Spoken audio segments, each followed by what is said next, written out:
کروائے سفر لوکاں نے نالا وچ پردیس دے لٹیا میرا گھر لوکاں نے نالا وچ پردیس دے لٹیا میرا گھر لوکاں نے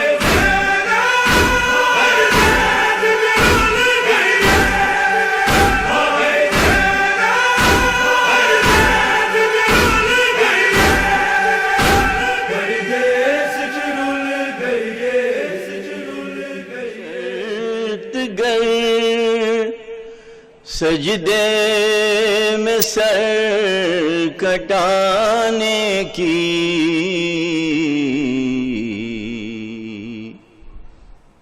نہ ہوتی شرط گر سجدے میں سر کٹانے کی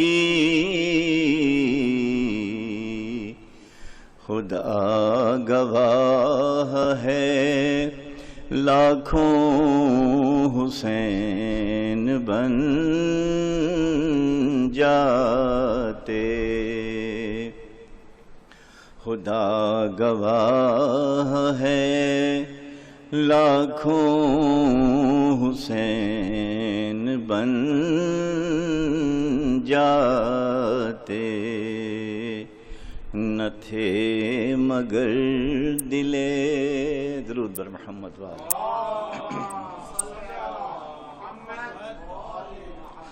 بار دیگر بآواز بلند صلی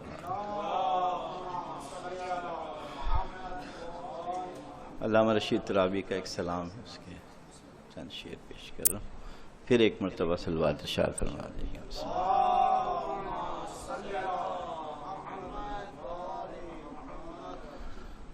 بزم میں صاحب آیات جلی آتے ہیں، بزم میں صاحب آیات جلی آتے ہیں، ہاں نواسوں کو لیے ساتھ نبی آتے ہیں، ہاں نواسوں کو لیے ساتھ نبی آتے ہیں، بزم میں صاحب آیات جلی آتے ہیں، نظر کا وقت ہے کچھ ہوش رہے دیکھ تو لوں، نظر کا وقت ہے کچھ ہوش رہے دیکھ تو لوں، ملک الموت ٹھہر جا کے علی آتے ہیں، دل یہیں ڈھونڈ رہا ہے کوئی حر آ جائے، دل یہیں ڈھونڈ رہا ہے کوئی حر آ جائے، یوں تو ذکر غم سرور میں سبھی آتے ہیں، یوں تو ذکر غم سرور میں سبھی آتے ہیں۔ درود پڑھ لیجیے محمد والے وہاں۔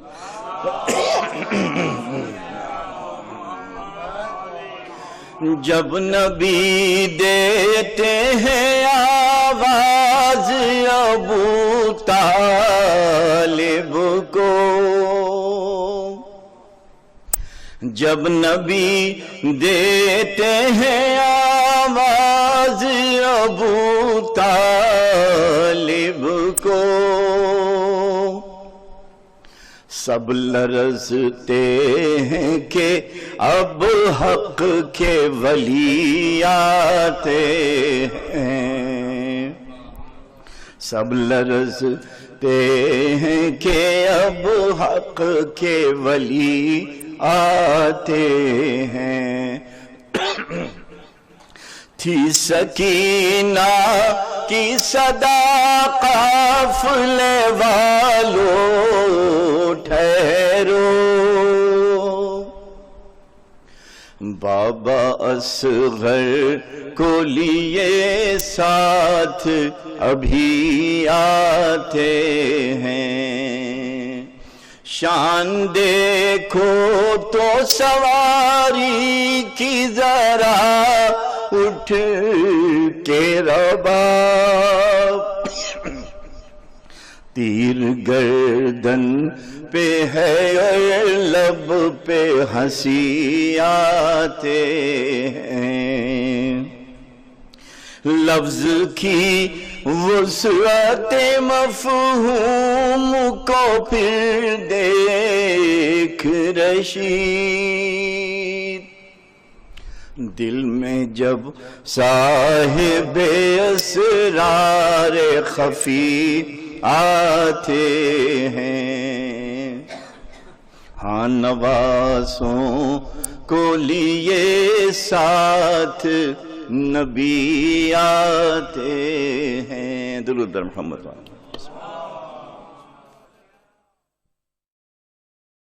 اعوذ باللہ السمیع العلیم من الشیطان اللعین الرجیم، بسم اللہ الرحمن الرحیم، الحمد للہ رب العالمین، والصلاة والسلام علی سیدنا و نبینا و شفیعنا بالقاسم محمد اللہم صلی علی محمد و آلہ الطیبین الطاہرین المعصومین، ولعنۃ اللہ علی اعدائہم اجمعین من یومنا ھذا الی یوم الدین، اما بعد فقط قال اللہ سبحانہ تبارک و تعالی فی کتابہ المبین وہو اصدق الصادقین، بسم اللہ الرحمن الرحیم، قل ان کنتم تحبون اللہ فاتبعونی یحببکم اللہ ویغفر لکم ذنوبکم واللہ غفور رحیم۔ صلوات بھیج دیں محمد آل محمد پر۔ خداوند عالم قرآن مجید میں ارشاد فرماتا ہے کہ میرے حبیب آپ ان سے کہہ دیجئے کہ اگر تم اللہ کو دوست رکھنا چاہتے ہو تو میرا اتباع کرو، میری پیروی کرو، تو تم اللہ کو اگر دوست رکھنا چاہتے ہو۔ اور اس کے بعد آیہ مبارکہ آگے بڑھتی ہے، قل ان کنتم تحبون اللہ فاتبعونی یحببکم اللہ ویغفر لکم ذنوبکم، تم اللہ کو دوست رکھو، محمد کو دوست رکھو، اور اللہ تمہارے گناہ بخش دے گا، تمہاری خطاؤں کو معاف کر دے گا، واللہ غفور رحیم، اللہ بہت بڑا غفور ہے، معاف کرنے والا ہے، رحیم ہے، کریم ہے۔ عزیزان گرامی، یہ آیہ مبارکہ جس کی میں نے آپ کی خدمت میں تلاوت کی، اس آیہ مبارکہ میں ایک پیغام اللہ دے رہا ہے اور اپنے حبیب کے ذریعے سے یہ بات کہلوا رہا ہے کہ اگر تم اللہ کو دوست رکھنا چاہتے ہو، قل ان کنتم تحبون اللہ، اگر تم چاہتے ہو کہ تم اللہ کو دوست رکھو، فاتبعونی، میرا اتباع کرو، میری پیروی کرو، یحببکم اللہ، تاکہ اللہ تم کو دوست رکھے۔ اگر تم رسول کا اتباع کرو گے، اگر تم رسول کی پیروی کرو گے تو اللہ تم کو دوست رکھے گا، تمہارے گناہوں کو بخش دے گا، تمہیں معاف کر دے گا، خطائیں بخش دی جائیں گی، اس لیے کہ اللہ تو بہت بڑا غفور ہے، اللہ تو رحیم ہے، اللہ بخشنے والا ہے، اللہ معاف کرنے والا ہے۔ عزیزان گرامی، یہ خمسہ مجالس جو آج سے شروع ہوا، امام بارگاہ علی ابن ابی طالب علیہ السلام، وادی کبیر، مسقط، ان کے مینجمنٹ کے حضرات یہ عشرہ مجالس اور خمسہ مجالس اس کو منعقد کر رہے ہیں۔ ابھی ایک عشرہ مجالس اس کے پہلے منعقد ہوا اور کل اس کی آخری مجلس تھی، اور آج سے ایک نیا عنوان، ایک نیا بیان اور کچھ نئی باتیں آپ کی خدمت میں عرض کرنا ہے۔ عزیزان گرامی، اتباع رسول، رسول کی پیروی، ہم رسول کا اتباع کیسے کریں، ہم رسول کی پیروی کیسے کریں؟ اس لیے کہ اللہ نے تو ہم کو حکم دیا ہے کہ آپ ان سے کہہ دیجئے کہ تم میرا اتباع کرو، حبیب کہہ دیجئے کہ تم میرا اتباع کرو، میری پیروی کرو۔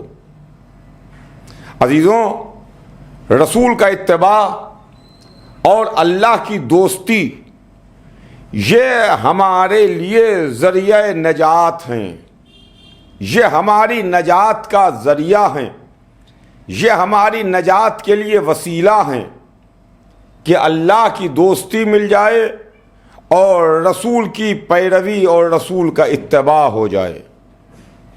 میرے اس خمسہ مجالس کا عنوان ذریعہ نجات رہے گا کہ نجات کا ذریعہ کیا ہے۔ میں انشاءاللہ ان مجلسوں میں آپ کی خدمت میں اس کے تعلق سے کچھ نہ کچھ عرض کرنے کی کوشش کروں گا۔ آج پہلے دن آپ کی خدمت میں یہ بات عرض کروں کہ عزیزان گرامی، ہم رسول اللہ کے ماننے والے ہیں، ہم رسول کے امتی ہیں، ہم محمد الرسول اللہ کہتے ہیں۔ ہم نے رسول کو سردار رسول مانا، 1,24,000 کا سردار مانا، فخر موجودات مانا، ان کو ہم نے سب سے بڑا رسول مانا، ان کے ہم کلمہ پڑھتے ہیں، ان کا نام ہم اپنی اذان میں لیتے ہیں، سوتے بیٹھتے جاگتے اٹھتے ہر وقت ہم یا رسول اللہ یا رسول اللہ کہتے ہیں۔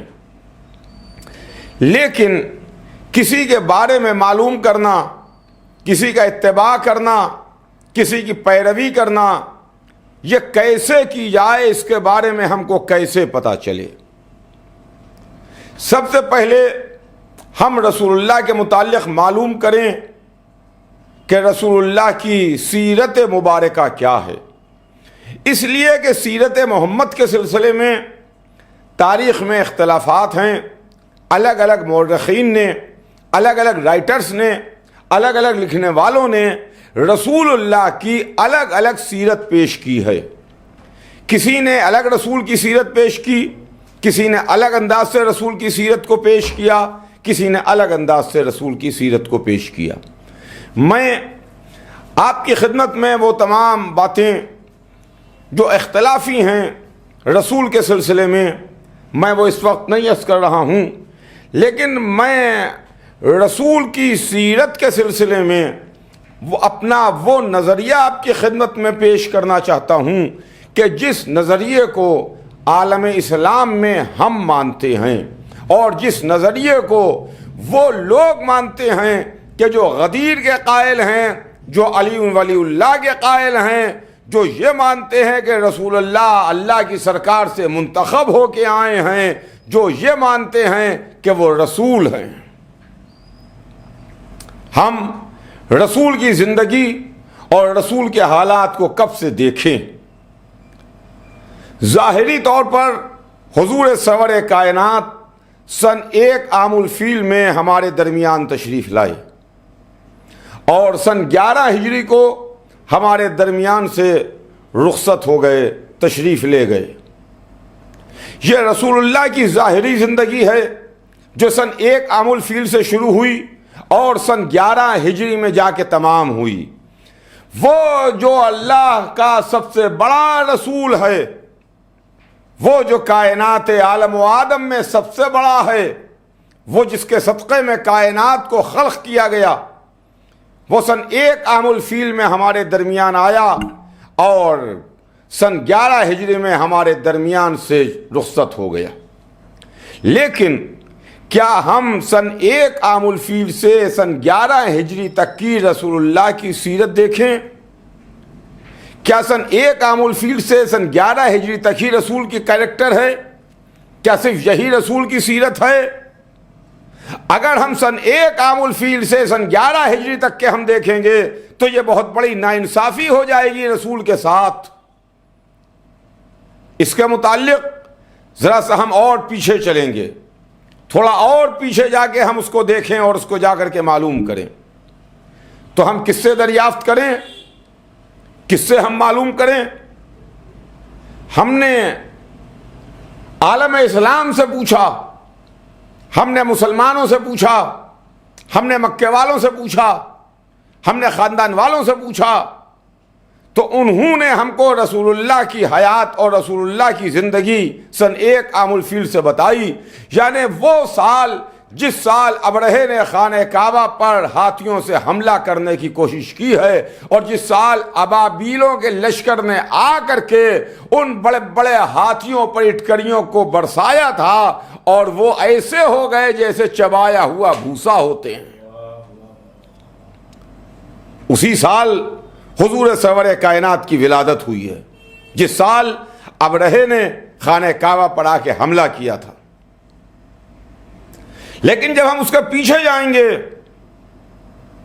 تو اس کے پہلے جا کر کے بزم رسالت میں، بزم نبوت میں، بزم انبیاء میں ہم معلوم کریں تو ہم جناب عیسیٰ کے پاس پہنچے، جناب عیسیٰ کی خدمت میں ہاتھ جوڑے کہ حضرت عیسیٰ آپ کچھ رسول اللہ کے کیریکٹر کے بارے میں بتائیے، آپ کچھ ہم کو حضور سرور کائنات کی سیرت کے بارے میں بتائیے۔ تو جناب عیسیٰ کا جواب آئے گا کہ میں ان کے کیریکٹر اور ان کی سیرت کے بارے میں کیا بیان کر سکتا ہوں کہ جب صلیب جا رہی تھی اور جب صلیب میرے لیے آ رہی تھی تو انہی کے وسیلے سے میں آسمان کے اوپر بلند ہو گیا۔ وہ جو محمد کے وسیلے سے آسمان پر چوتھے بلند ہو گیا، وہ کیا بیان کر سکتا ہے اس محمد کے بارے میں؟ جناب عیسیٰ سے پہلے ہم جناب ابراہیم کی خدمت میں پہنچے، جناب موسیٰ کی خدمت میں پہنچے، اور جا کر کے ہم نے جناب موسیٰ سے کہا کہ جناب موسیٰ آپ ہمیں رسول اللہ کے بارے میں بتائیے اور ان کے کیریکٹر کے بارے میں، ان کے کردار کے بارے میں، ان کی سیرت کے بارے میں ہمیں کچھ تعلیم کیجیے۔ تو جناب موسیٰ کا جواب آئے گا کہ میں محمد عربی کے بارے میں کیا بیان کر سکتا ہوں، اس لیے کہ جب میں دریائے نیل کو عبور کرنا چاہ رہا تھا تو میں نے انہی کا نام لے کے انہی کے وسیلے سے اپنے عصا کو دریا کے دہانے پر مارا تھا تو دریا میں راستے بن گئے تھے اور میں اپنے قبیلے والوں کو لیا ہوئے بخیریت آگے بڑھ گیا تھا۔ تو ہم جناب ابراہیم کی سرکار میں پہنچے اور جناب ابراہیم سے عرض کی، اے خلیل خدا، اے معمار کعبہ، اے وہ جو نبی ہے، جو خلیل خدا ہے، جو اللہ کا گھر بنانے والا ہے، جناب ابراہیم آپ ہمیں بتائیے حضور سرور کائنات کے کریکٹر کے بارے میں، ان کے کردار کے بارے میں، ان کی سیرت کے بارے میں۔ تو جناب ابراہیم کا جواب آئے گا کہ میں ان کے کریکٹر، ان کے کردار، ان کی سیرت کے بارے میں نہیں بیان کر سکتا۔ اس لیے نہیں بیان کر سکتا کہ جب میرے واسطے ایک مصنوعی جہنم تیار کیا گیا، آگ کو دہکایا گیا تو میں نے انہی کا وسیلہ اختیار کیا تھا اور اللہ نے آگ کو گلزار بنا دیا تھا۔ اس کے بعد ان سے پہلے جناب نوح کا زمانہ گزرا، ہم جناب نوح کی سرکار میں پہنچے اور جناب نوح کی سرکار میں پہنچ کے ہاتھ جوڑ کر کے گزارش کی، جناب نوح آپ تو بہت پہلے کے ہیں، آپ ہمیں حضور سرور کائنات کے بارے میں، ان کے کریکٹر کے بارے میں، ان کی سیرت کے بارے میں کچھ بیان کیجئے۔ تو جناب نوح کا جواب آئے گا میں ان کے بارے میں کیسے بیان کر سکتا ہوں؟ اس لیے کہ جب طوفان آیا، آسمان سے بارش ہو رہی تھی، زمین سے پانی ابل رہا تھا، جب طوفان تھا اور جب طوفان تھما اور میرا سفینہ جا کے کوہ جودی پر ٹھہرا تو میں نے انہی کا نام لیا تھا، انہی کے وسیلے سے میرا سفینہ کوہ جودی پر جا کے ٹھہرا ہے اور میں دوبارہ پھر خاک کے اوپر، مٹی کے اوپر آیا ہوں۔ تو جب جناب نوح سے بھی ہم کو یہ جواب ملا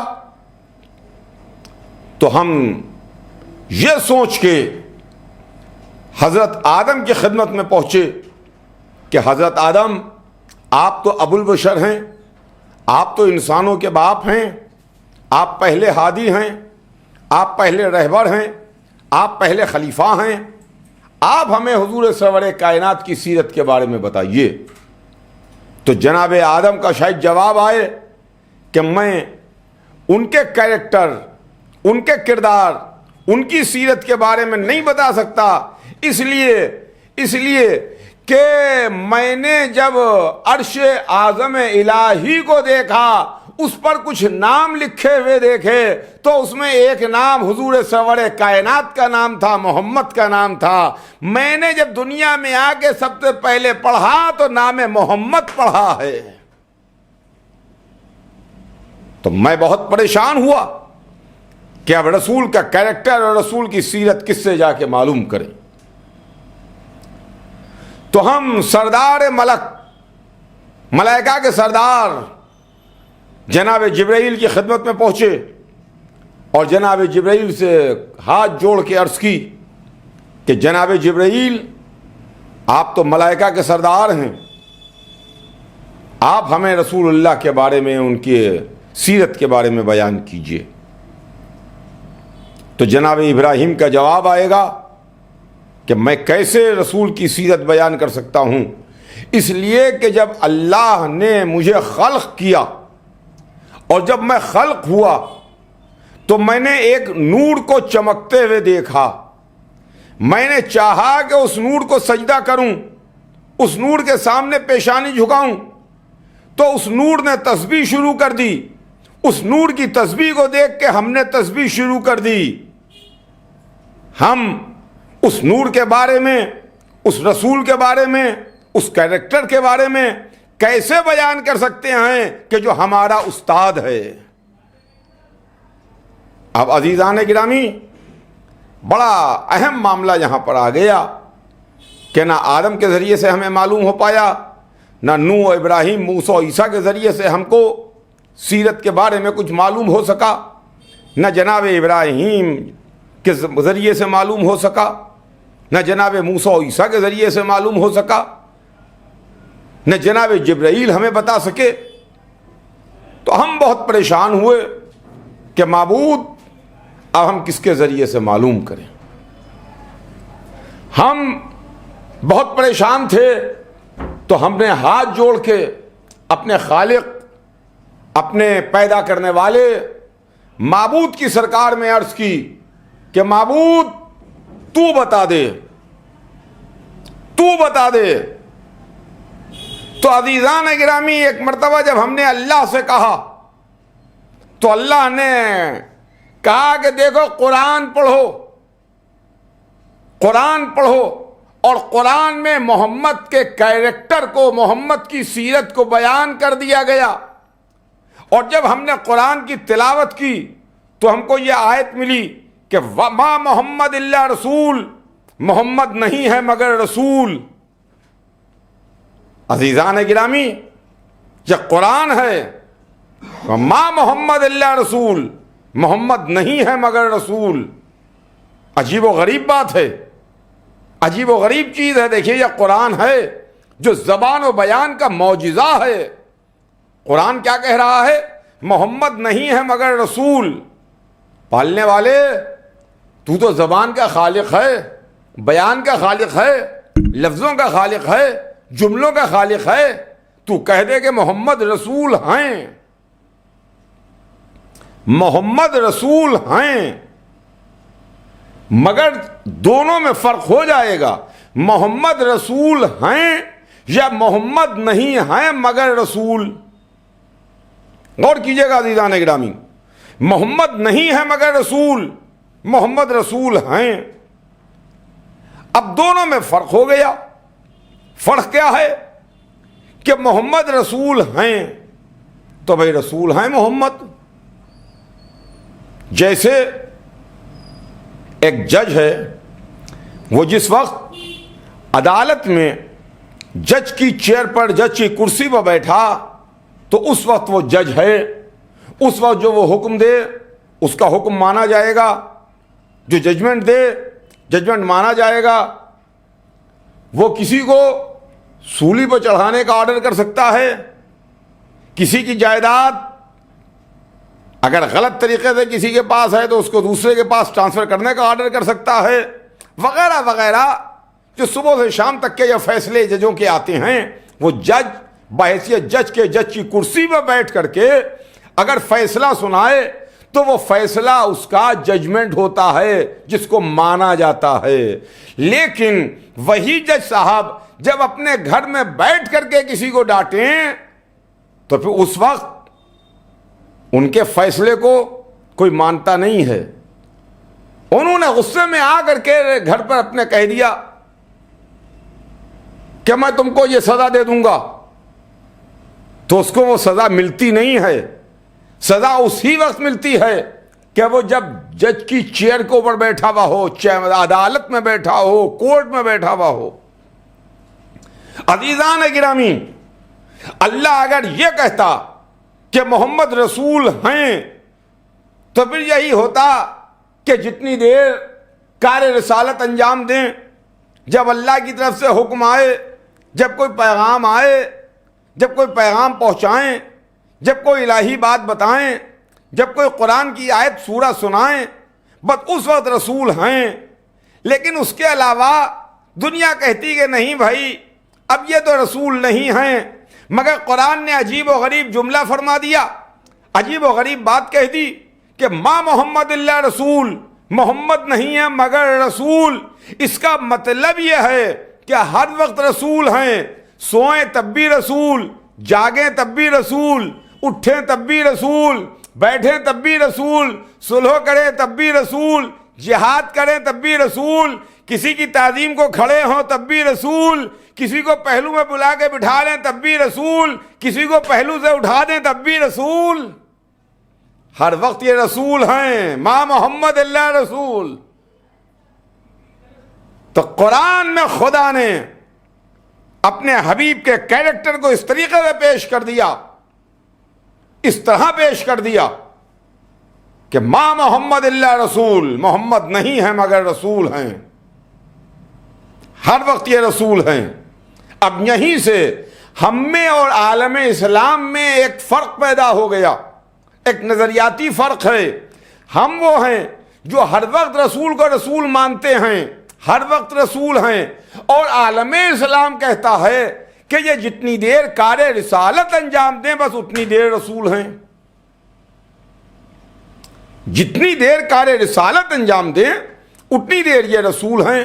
باقی ہمارے جیسے ہم ویسے وہ، ہم بھی کھاتے پیتے ہیں، وہ بھی کھاتے پیتے ہیں، ہم بھی سوتے جاگتے ہیں، وہ بھی سوتے جاگتے ہیں، ہمیں بھی سردی و گرمی کا احساس ہوتا ہے، ان کو بھی سردی و گرمی کا احساس ہوتا ہے، ہمیں بھی بھوک و پیاس رکھتی ہے، ان کو بھی بھوک و پیاس رکھتی ہے، وہ ہمارے ہی جیسے ہیں۔ معاذ اللہ خاکم بدہن، اگر ہم سے کوئی غلطی اور خطا ہو جاتی ہے تو معاذ اللہ ان سے بھی غلطی اور خطا کا امکان ہے۔ استغفر اللہ، ان سے بھی غلطی اور خطا کا امکان ہے، لیکن ہم وہ ہیں جو اس نظریے کے قائل نہیں ہیں، اس لیے کہ قرآن نے صاف صاف رسول کے کریکٹر کو یہ کہہ کے پیش کر دیا کہ ما محمد اللہ رسول، محمد نہیں ہے مگر رسول ہیں۔ گویا زندگی کا ایک لمحہ بھی آپ ایسا نہیں بتا سکتے جس وقت وہ رسول نہ ہوں، ہر وقت وہ رسول ہیں۔ جس وقت دنیا میں آئے اس وقت بھی رسول تھے، جس وقت آنکھ بند ہوئی اس وقت بھی رسول ہیں۔ اب اس کے پیچھے راز کیا ہے، اس کے پیچھے وجہ کیا ہے؟ ہم نے تو مانا کہ ہر وقت رسول، عالم اسلام کہتا ہے کہ ہر وقت رسول نہیں ہے، جتنی دیر کار رسالت انجام دیں اتنی دیر رسول ہیں۔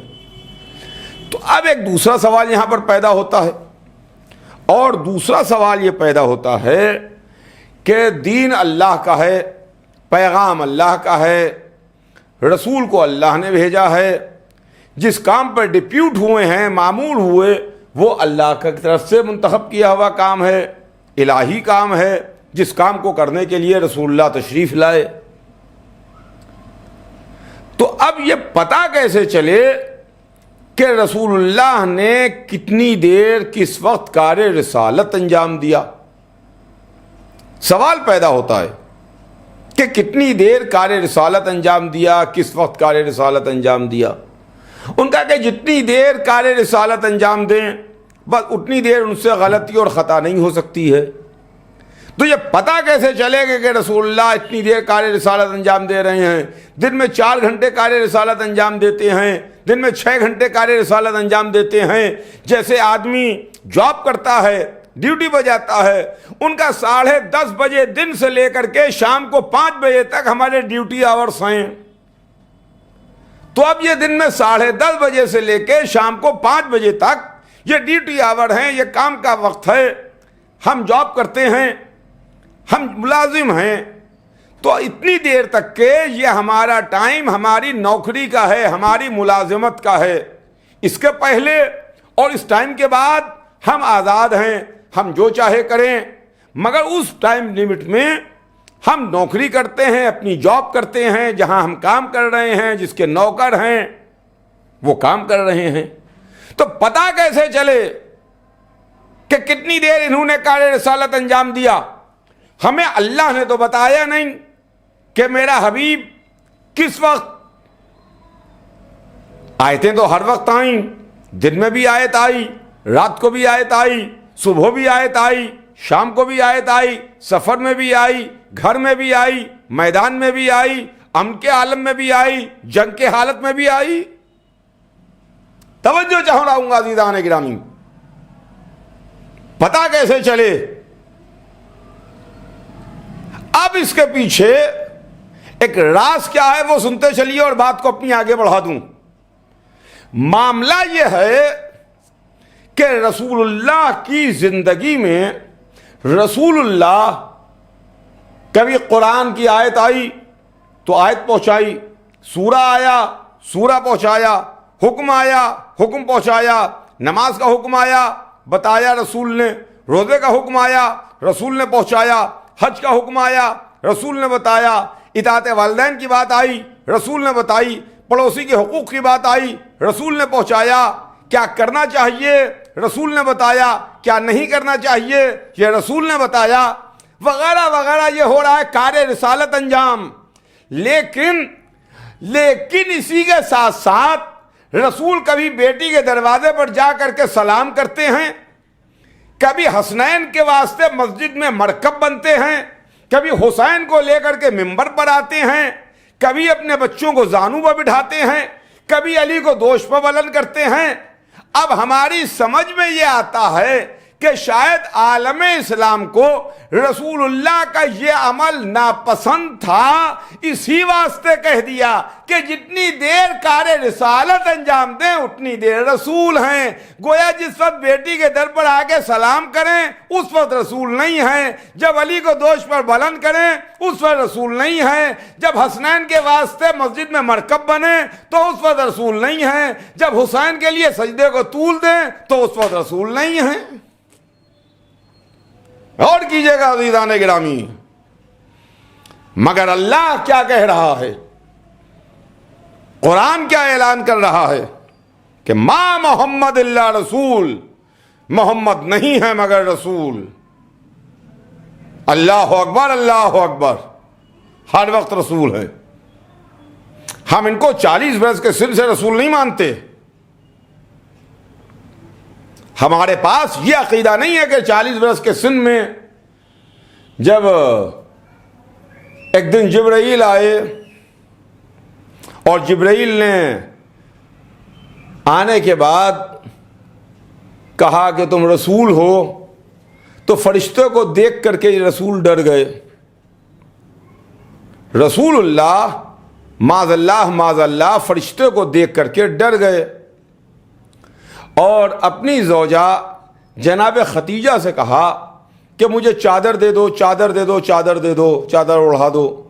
تو جناب ختیجہ نے چادر دی اور انہوں نے چادر اوڑھی اور چادر اوڑھ کر کے لیٹ گئے، اور ادھر جناب ختیجہ گئیں ورقہ ابن نوفل کے پاس اور جا کر کے انہوں نے کہا، پورا واقعہ بیان کیا۔ تو ورقہ ابن نوفل کچھ آسمانی کتابوں کے بھی عالم تھے، جانتے تھے، آسمانی کتابیں پڑھے ہوئے تھے۔ تو انہوں نے کہا کہ مبارک ہو، مبارک ہو، ایک فرشتہ تھا، اس نے آگے خوشخبری سنائی ہے، ان کو رسالت ملی ہے، ان کو رسول بنایا گیا ہے۔ تو جناب ختیجہ جلدی سے آئیں اور آ کے رسول سے کہا، مبارک ہو، مبارک ہو، تم رسول بن گئے، تم کو رسالت ملی ہے۔ اللہ اکبر، یہ ہماری روایت نہیں ہے، یہ غیروں کی روایت ہے جو آپ کی خدمت میں عرض کر رہا ہوں، ہمارے یہاں یہ روایت نہیں ہے۔ اور اس کے بعد وہ فرشتہ دوبارہ پھر آیا اور دوبارہ فرشتے نے آ کے رسول اللہ کا سینہ چاک کیا۔ یعنی آج کی زبان میں اور آج کی لینگویج میں آپ یوں سمجھیے کہ رسول اللہ کا ہارٹ اوپن کیا، اوپن ہارٹ سرجری کی، رسول کا دل نکالا، دل میں سے ایک سیاہ نقطہ نکال دیا۔ دل میں ایک سیاہ نقطہ تھا، ایک کالی چیز تھی، اس کو جبرائیل نے نکال دیا دل سے، اور ایک نورانی شے دل کے اندر رکھ دی، یعنی سیاہی نکال کے نور کو رکھ دیا، اور اس کے بعد میں پھر دل اپنی جگہ رکھ دیا اور رکھ دیا سینہ۔ یہ کام جبرائیل نے کیا۔ تو عجیب و غریب بات ہے کہ وہ جبرائیل نے آپریشن کیا، اوپن ہارٹ کیا، دل سے سیاہ چیز نکالی، دل میں نورانی چیز رکھی۔ علماء اسلام سے سوال کیا، پوچھا کہ علماء اسلام یہ سیاہ چیز کیا نکالی اور یہ نورانی چیز کیا رکھی؟ ان کا جو سیاہ چیز دل سے نکالی ہے وہ نقطہ کفر تھا، اور جو نورانی چیز رکھی وہ ایمان ہے، اسلام ہے۔ جو نورانی چیز کو، چمکتی ہوئی چیز کو دل کے اندر رکھا۔ تو چلیے، ہمارا تو الحمدللہ یہ عقیدہ نہیں ہے، لیکن غیروں کے عقیدے سے رسول اللہ کے دل میں جو سب سے بڑا ہے، اس کے دل میں ایک نقطہ تھا، سیاہ نقطہ کفر تھا، وہ نکال دیا جبرائیل نے۔ تو رسول اللہ کا دل تو اس سے پاک ہو گیا، مگر آپریشن تو صرف رسول کا ہوا ہے، اور بقیہ بزرگان اسلام کا آپریشن تو ہوا نہیں۔ ان کے دل میں تو وہ سیاہ نقطہ رہا، اب عزیزان گرامی ہماری سمجھ میں یہ آتا ہے کہ جو عالم اسلام کے دل میں اہل بیت کی عداوت ہے یہ نقطہ سیاہ ہے جس کی وجہ سے اہل بیت کی عداوت دلوں میں گھر کیے ہے. توجہ چاہوں گا عزیزان گرامی، یہ عجیب و غریب نظریہ ہے رسول اللہ کے لیے کہ تم رسول بن گئے اور 40 برس کے سن میں رسول نے اعلان رسالت کیا. لیکن ہمارے پاس ایسا نظریہ نہیں ہے. ہم یہ مانتے ہیں کہ رسول ہر وقت رسول ہیں. محمد رسول اللہ سے پہلے ہمارا کلمہ پڑھنے سے پہلے رسول کا کلمہ پڑھا جاتا تھا، مگر محمد رسول اللہ کہہ کے کلمہ نہیں پڑھا جاتا تھا. کلمہ دوسرا تھا جو کافر پڑھتے تھے، مکے والے پڑھتے تھے، بتوں کو سجدہ کرنے والے پڑھتے تھے. رسول جدھر سے گزر رہے ہیں ایک دوسرے سے کہتا تھا دیکھو وہ صادق جا رہا ہے، دیکھو وہ امین جا رہا ہے، دیکھو وہ قریش کا تارا جا رہا ہے، دیکھو یہ وہ جا رہا ہے جس کے پاس تم امانتیں رکھواؤ گے تو امانت میں خیانت نہ ہونے پائے گی، جیسی امانت رکھواؤ گے ویسی ہی امانت ملے گی. تو عزیزان گرامی حضور سرور کائنات کا 40 برس تک کافروں نے کلمہ پڑھا، کوئی صادق کہہ کے کلمہ پڑھ رہا ہے، کوئی امین کہہ کے کلمہ پڑھ رہا ہے، کوئی قریش کا تارا کہہ کے کلمہ پڑھ رہا ہے، کوئی امانت دار کہہ کے کلمہ پڑھ رہا ہے. یہ محمد کا کلمہ پڑھا جا رہا ہے. مگر کافروں نے اس وقت انکار کر دیا جب رسول نے کہا اشہد ان لا الہ الا اللہ. اس وقت انکار کر دیا جب رسول نے کہا کہ ان کو نہ مانو، یہ بت تمہارے خدا نہیں ہیں. تو اس وقت کافر محمد کے دشمن ہو گئے. اس وقت رسول اللہ کی عداوت پیدا ہو گئی. عزیزوں یہ رسول ہیں، رسول کا کیریکٹر، رسول کی سیرت ہم کس سے معلوم کریں؟ رسول کی سیرت ہم کو پروردگار نے بتائی. ما محمد اللہ رسول. ہمیں اپنی بخشش کے لیے، ہمیں اپنی نجات کے لیے، ہمیں اپنی آخرت کے لیے ضرورت اس بات کی ہے کہ ذریعہ اور وسیلہ کیا ہو نجات کا. ذریعہ نجات کیا ہے؟ ذریعہ نجات محمد و آل محمد ہیں، جن کے ذریعے سے ہماری نجات ہوگی، جن کے ذریعے سے ہماری بخشش ہوگی. کائنات عالم و آدم میں کچھ نہیں تھا، صرف اللہ تھا، اللہ تھا اور کچھ نہیں. لا الہ الا اللہ، لا الہ الا اللہ، لا الہ الا اللہ. اس نے چاہا کہ میں پہچانا جاؤں، اس کا تعارف ہو، اس کو پہچانا جائے، تو اس نے ایک نور کو خلق کیا، ایک نور کو اس نے پیدا کیا. رسول نے فرمایا اول ما خلق اللہ نوری. اللہ نے سب سے پہلے میرے نور کو خلق کیا. اللہ نے سب سے پہلے جو شے خلق کی وہ میرا نور تھا. ایک نور خلق ہوا اور جیسے ہی ایک نور خلق ہوا اس کو 2 حصوں میں تقسیم کیا گیا. انا والی و من نور واحد، میں اور علی دونوں ایک نور سے ہیں. اللہ نے ایک نور کو خلق کر کے اس کو 2 حصوں میں تقسیم کیا، مگر اس کی تقسیم کو روکا نہیں، تقسیم کا عمل جاری رہا. 1 کو 2 میں تقسیم کیا، 2 کو 5 میں تقسیم کیا، 5 کو 12 میں تقسیم کیا، 12 کو 14 میں تقسیم کیا. یہی تو وجہ ہے کہ کریکٹر اٹھا کے دیکھ لو، سیرت اٹھا کے دیکھ لو، علم دیکھو، کردار دیکھو، اخلاق دیکھو، زندگی دیکھو، سب ایک جیسے نظر آئیں گے. سب محمد ہیں، محمد کے گھرانے والے. جیسا پہلا نظر آئے گا ویسے ہی درمیانی ملے گا، ویسے ہی آخری میں نظر آئے گا. اس لیے تو رسول نے فرمایا کہ اولنا محمد واوسطنا محمد وآخرنا محمد وکلنا محمد. میرا پہلا بھی محمد ہے، درمیانی بھی محمد ہے، آخری بھی محمد ہے، اور کل کے کل محمد ہے. عزیزان گرامی، مگر یہ جو آپ کی خدمت میں عرض کروں کہ عالم اسلام میں رسول اللہ کے لیے بڑی الگ الگ نظریات اور خیالات ہیں.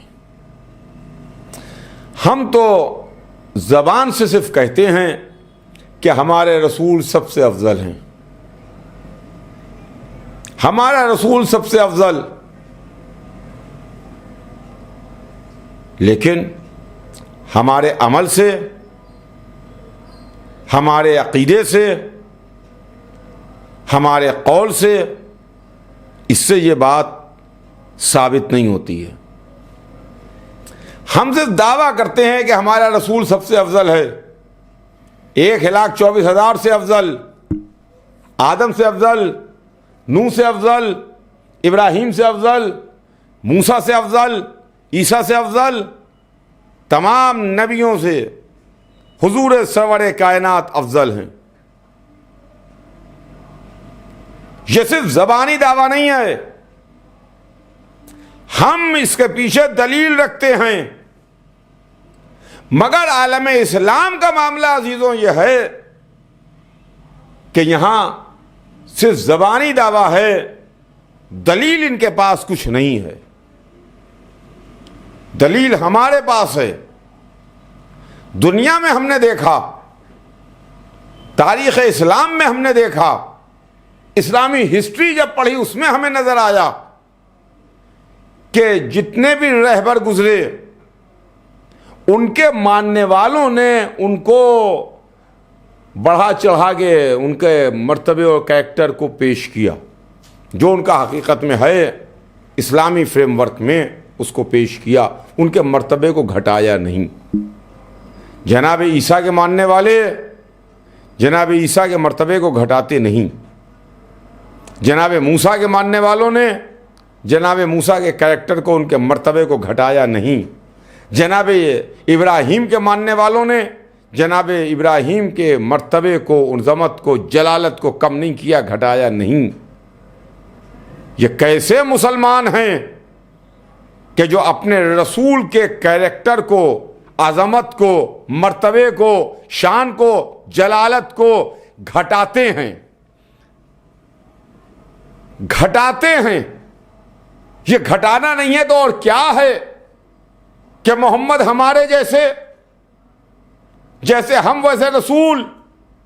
امی سے مراد معاذ اللہ بے پڑھے لکھے جاہل، انہوں نے تو کچھ پڑھا نہیں.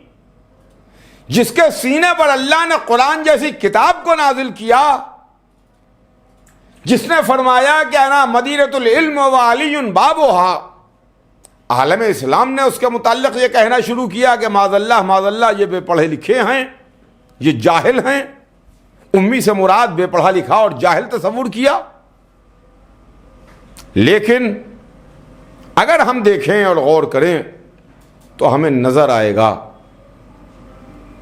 اکیلے ہم عالم اسلام میں ہیں جو اس دعوے کی دلیل دیتے ہیں کہ ہمارا رسول آدم سے بھی افضل ہے، نوح سے بھی افضل ہے، ابراہیم سے بھی افضل ہے، موسیٰ سے بھی افضل ہے، عیسیٰ سے بھی افضل ہے، 1,24,000 نبیوں سے افضل ہے.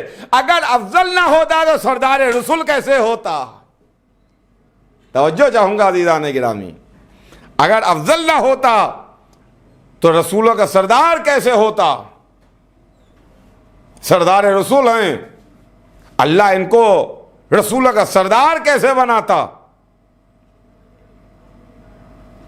ان کا کہ آپ رسول کو عیسیٰ سے افضل مانتے ہیں؟ میں نے کہا بے شک رسول کو عیسیٰ سے افضل مانتا ہوں. آپ رسول کو موسیٰ سے افضل مانتے ہیں؟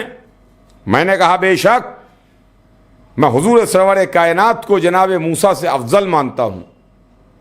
آپ جناب ابراہیم سے افضل مانتے ہیں؟ میں نے کہا بے شک میں جناب ابراہیم سے بھی افضل مانتا ہوں۔ آپ جناب آدم و نوح سے بھی افضل مانتے ہیں؟ میں نے کہا بے شک میں جناب آدم و نوح سے بھی افضل مانتا ہوں۔ کہا دلیل کوئی ہے آپ کے پاس؟ میں نے کہا بے شک دلیل ہے، بے شک دلیل ہے، اور دلیل میں میرے پاس رسول کی حدیث ہے، دلیل میں حدیث رسول ہے میرے سامنے، جہاں رسول نے فرمایا من ارادہ ان ينظر الى آدم فی علمہ وإلى نوحا فی عزمہ وإلى ابراہیم فی خلتہ وإلى موسیٰ فی حیبتہ وإلى عیسیٰ فی الزہد فلینظر الى وجہ علی ابن ابی طالب علیہ السلام۔ جو آدم کو ان کے علم میں، نوح کو ان کے عزم میں، ابراہیم کو ان کی خلت میں، موسیٰ کو ان کی حیبت میں، عیسیٰ کو ان کے زہد میں دیکھنا چاہے، وہ علی کے چہرے کی زیارت کرے، علی کو دیکھے۔ محمد نبی ہیں، علی وسیع ہیں، علی خلیفہ ہیں، علی جانشین ہیں۔ دنیا دیکھے کہ جب وسیع انبیاء کے تمام کمالات سمیٹے ہوئے ہے تو وہ نبی کتنا بلند ہوگا، کتنا عظیم ہوگا۔ تو عزیزان گرامی، یہ ہیں حضور سرور کائنات۔ انشاءاللہ ان مجلسوں میں آپ کی خدمت میں عرض کروں گا کہ ہمارے پاس نجات کا ذریعہ کیا ہے۔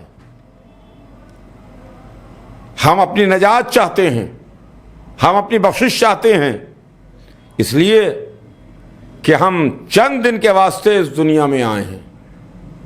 1400 برس بعد کے مسلمان ہیں۔ نہ آج ہمارے زمانے میں حضور سرور کائنات ظاہری طور پر موجود ہیں، نہ مولا کائنات ہمارے درمیان ہیں، نہ امام حسن علیہ السلام سے لے کر کے امام حسن عسکری علیہ السلام تک کوئی معصوم، کوئی امام ہمارے سامنے ہے۔ ہمارا امام آخر تو ہے، مگر مجبوری ہے کہ ہم اس کو دیکھ نہیں سکتے، ہم اس سے مل نہیں سکتے، ہم اس کو پہچانتے نہیں ہیں۔ وہ نظروں سے ہماری اوجھل ہے، حجاب غیب میں ہے، وہ ہمیں دیکھ رہا ہے، ہم اسے نہیں دیکھ پا رہے ہیں۔ تو ظاہری طور پر ہم اس سے ملاقات نہیں کر سکتے۔ ہمیں آخرت کے لیے، اپنی نجات کے لیے، ہمیں اپنی بخشش کے لیے، ہمیں اس دنیا کے لیے جہاں ہمیشہ ہمیشہ کے لیے ہمیں رہنا ہے، ہمیں ضرورت ہے کہ ہم کن کیریکٹرز کو مانیں، کن کرداروں کو مانیں، کن سیرتوں کو مانیں، کن لوگوں کو مانیں، جن کو ماننے کے بعد ہماری آخرت بخیر ہو، وہاں ہمیں کوئی پریشانی نہ ہو۔ اس لیے کہ دنیا میں تو ہم چند دن کے لیے آئے ہیں، 50 برس، 60 برس، 80 برس، 100 برس، اور اس کے بعد ہماری کتاب بند کر دی جائے گی، ہم قبر میں لٹا دیے جائیں گے، سو گئے، پتھر لکڑیاں رکھ دی گئیں، مٹی کے تودے اوپر سے ڈال دیے گئے، بیٹے، بھائی، عزیز، رشتہ دار، دوست سب ہم کو چھوڑ کر کے چلے گئے۔ اب ہمارا دوسرا سفر ہے اور وہ آخرت کا سفر ہے۔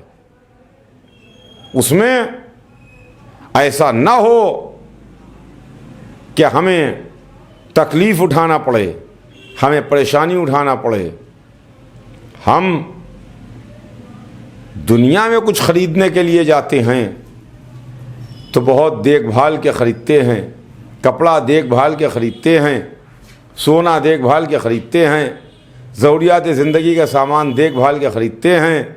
تو جب یہ سارے سامان ہم دیکھ بھال کے خریدتے ہیں تو وہ ہماری آخرت، نجات، بخشش کا واسطے جو ضروری ہستیاں ہیں، کیا ان کو دیکھے بغیر ہم نہیں لیں گے؟ اس سلسلے میں انشاءاللہ میں آپ کی خدمت میں آگے عرض کرتا رہوں گا، لیکن آج بات کو یہیں پر مختصر کروں، اور بات اس واسطے یہیں پر مختصر ہو جائے کہ وہ رسول اسلام جو اسلام لے کے آئے، جو مذہب اور دین کو لے کے آئے، جنہوں نے شمع لا الہ الا اللہ کو روشن کیا، افسوس تو اسی کا ہے کہ وہ جو ہمیں تعلیم دینے کے لیے آیا، جو ہمیں پڑھانے کے لیے آیا، جو ہمیں سیرات مستقیم بتانے کے لیے آیا، جو ہمیں سیدھے راستے پر لانے کے لیے آیا، ہم ہی نے اس کے بارے میں غلط پروپیگنڈے شروع کر دیے، ہم ہی نے اس کے بارے میں غلط باتیں کہنا شروع کر دی۔ رسول اللہ جب سدھار رہے تھے،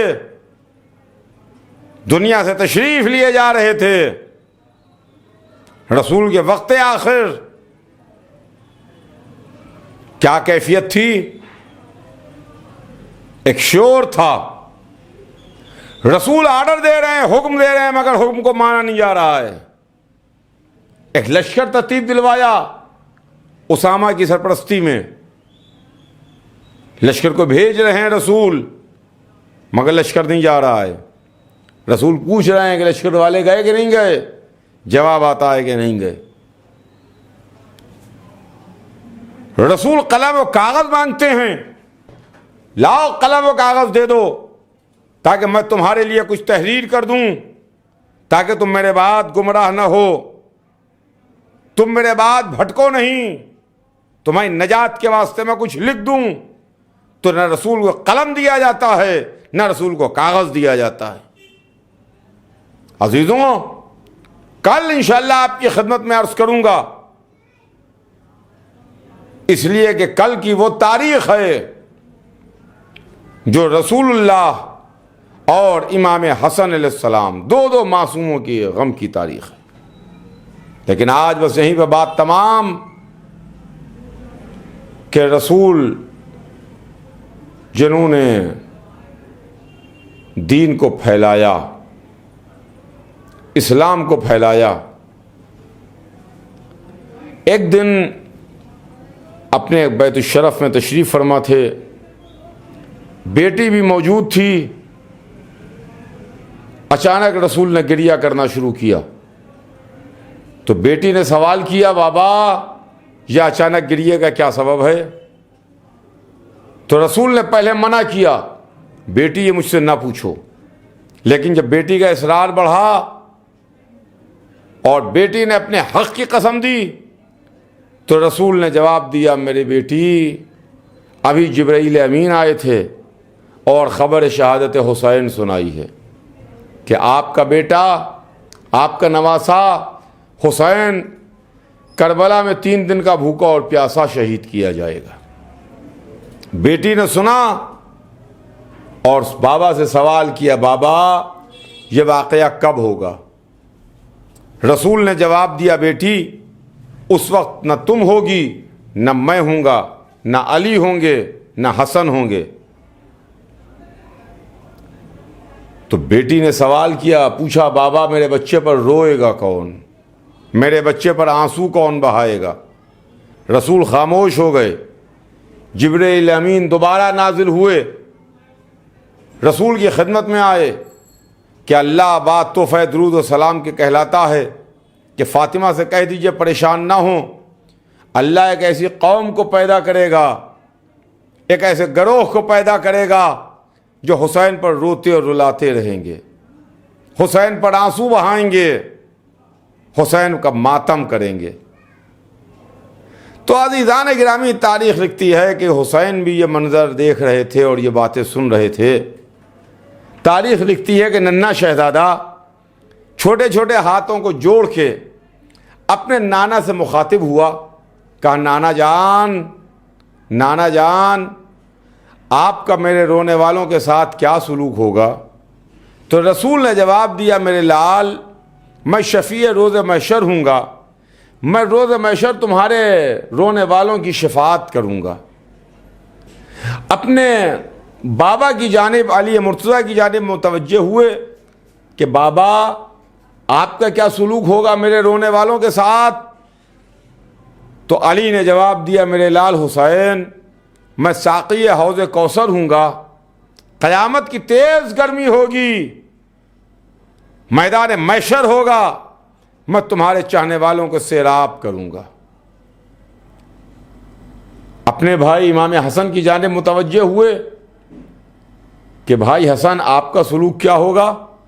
امام حسن نے فرمایا میرے بھائی میں آپ کے رونے والوں کی شفاعت کروں گا، اللہ کی سرکار میں ان کی بخشش کے لیے دعا کروں گا۔ اب اس کے بعد تاریخ لکھتی ہے کہ دونوں چھوٹے چھوٹے ہاتھوں کو جوڑے ہوئے شہزادہ اپنی ماں کی جانب متوجہ ہوا، اے مادر گرامی آپ کا کیا سلوک ہوگا؟ آپ میرے رونے والوں کے ساتھ کیا برتاؤ کیجیے گا؟ تو جناب فاطمہ زہرا کا جواب سنیے گا آپ، بی بی نے کیا جواب دیا؟ بی بی فرماتی ہے میرے لال حسین میں در جنت پر بال کھول کے کھڑی ہو جاؤں گی اور اس وقت تک جنت میں نہ جاؤں گی جب تک تم پر ایک ایک رونے والا جنت میں نہ چلا جائے۔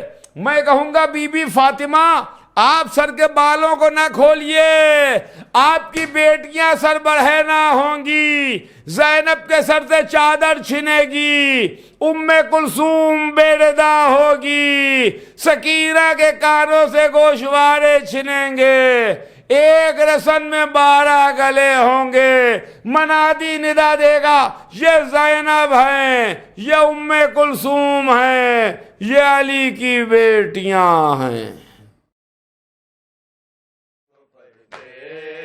میں رلاؤ نا اپنے بابا کی لاڈلی ہوں میں، مجھ کو پردیس میں رلاؤ نا، رحم شیر خدا کی پوتی پر تجھ کو شمرے نہیں آتا، بھوک ہے پیاس ہے نکاہت ہے، مجھ سے پیدل چلا نہیں جاتا، سانس لینے دو تھوڑی دیر ذرا، تازیانے مجھے لگاؤ نا، اپنے بابا کی لاڈلی ہوں میں، مجھ کو پردیس میں رلاؤ نا، اپنے بابا کی لاڈلی ہوں میں، مجھ کو پردیس میں رلاؤ نا،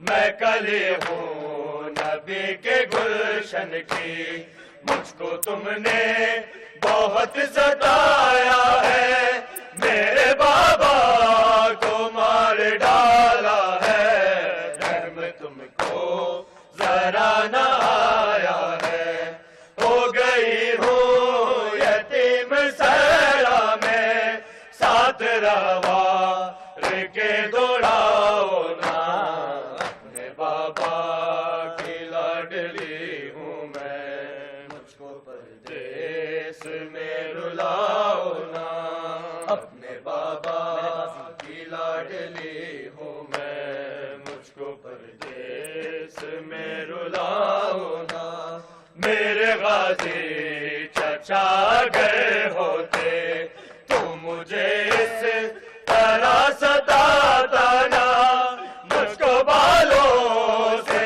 یوں پکڑتا نا، خون کانوں سے یوں بہاتا نا، بے رحم چھوڑ میرے بالوں کو، ایک یتیمہ پہ ظلم ڈھاؤ نا، اپنے بابا کی لاڈلی ہوں میں، مجھ کو پردیس میں رلاؤ نا، اپنے بابا کی لاڈلی ہوں میں، مجھ کو پردیس میں رلاؤ نا، میرے غازی چچا اگر ہوتے تو مجھے اس طرح ستاتا نا، مجھ کو بالوں سے یوں پکڑتا نا، خون کانوں سے یوں بہاتا نا، بے رحم چھوڑ میرے بالوں کو، ایک یتیمہ پہ ظلم ڈھاؤ نا، اپنے بابا کی لاڈلی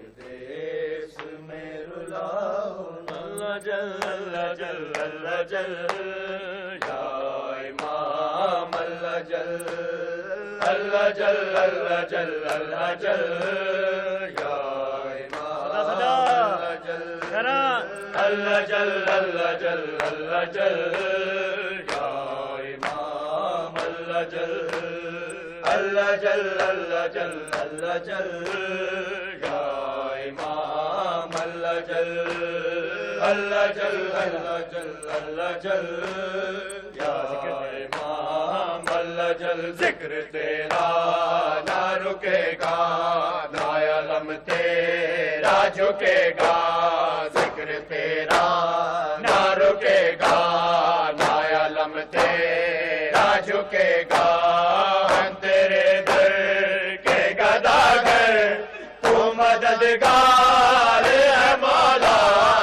اللہ جل اللہ جل اللہ جل یا امام اللہ جل اللہ جل اللہ جل اللہ جل یا امام اللہ جل اللہ جل اللہ جل اللہ جل یا امام اللہ جل ہم گناہگار ہیں مولا ہم خطا کار ہیں مولا ہم گناہگار ہیں مولا ہم خطا کار ہیں مولا پر حسین بن علی کے ہم مزادار ہیں مولا اللہ جل اللہ جل اللہ جل یا امام اللہ جل اللہ جل اللہ جل اللہ جل یا امام اللہ جل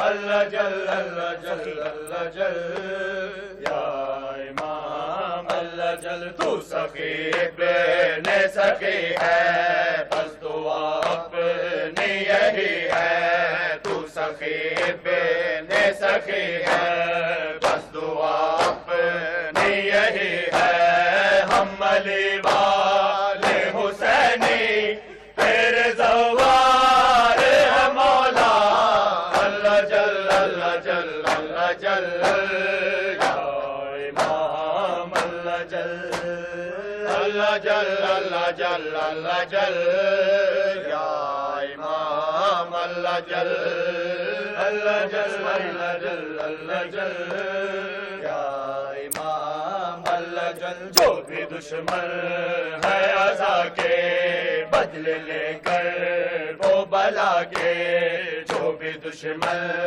ہے عزا کے بدلے لے کر وہ بلا کے ہاتھ میں مولا علی کی تیرے تلوار ہے مولا اللہ جل اللہ جل اللہ جل یا امام اللہ جل اللہ جل اللہ جل اللہ جل یا امام اللہ جل اللہ جل اللہ جل اللہ جل یا امام اللہ جل ذکر شبیر کریں گے ہر ستم گر سے لڑیں گے ذکر شبیر کریں گے ہر ستم گر سے لڑیں گے حق زہرا کے لیے جان بھی فداوار ہے مولا اللہ جل اللہ جل اللہ جل